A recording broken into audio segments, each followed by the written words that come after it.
Faly manatitra ny arahaba toboko lahy sy toboko vavy amin'izao takarivany alakamisy faha 7 ny volana Mey izao, alakamisy izay natokana andro fiakarana mofo ny Jesoa Kristy ho an'ny kristianina rehetra ary anatin'izay koa no iarabako antsika rehetra ary isan'ny vaovao isongadina amin'izao alina izao indrindra raha moa ny makasika indrindra ny fitondran'ny filoham-pirenena era-jandarimampianina ny akon'ny diany tany Afrika Atsimo nandritra ny filan-kevitry ny minisitra izay nitanterahiny omaly eo ihany koa ny tatitra izay nataon'ny Bianco makasika indrindra ireo fitarenana samihafa momba an'izay kolokolo izay voarahin'izy ireo tamin'ny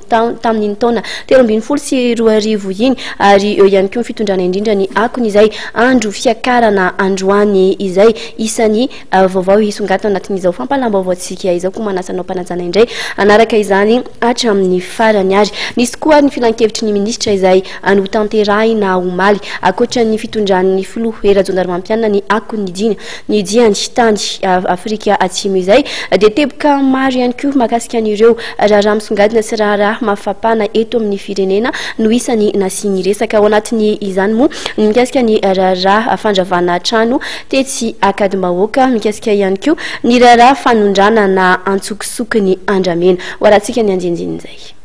Nanao tatitra ny dia mitasy Afrika Atsimo ny filoham-pirenena era-jandarimampianina omaly nandritra io filan-kevitry minisitra io nambarany tamin'izany fa nisy ny fionany tamin'ireo mpandraharaha sy tompon'andraikitra isan-tsokajiny.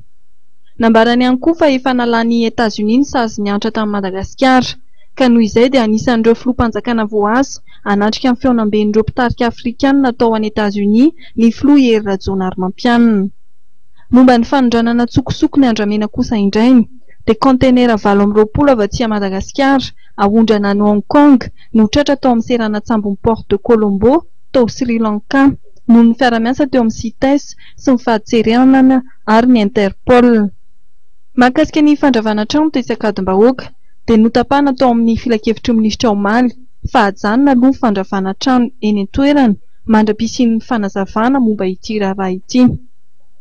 Nahazo vahana tatoato ny fitrandrahana tsara-dalàna ny Tangoaraka na ny Corainoir any amin'ny faritra Nosy sy Androy. Noho izany dia izy ny didim-panjakana voka-tsoatsy mba hanafoana ny fitrandrahana tsy ara-dalàna.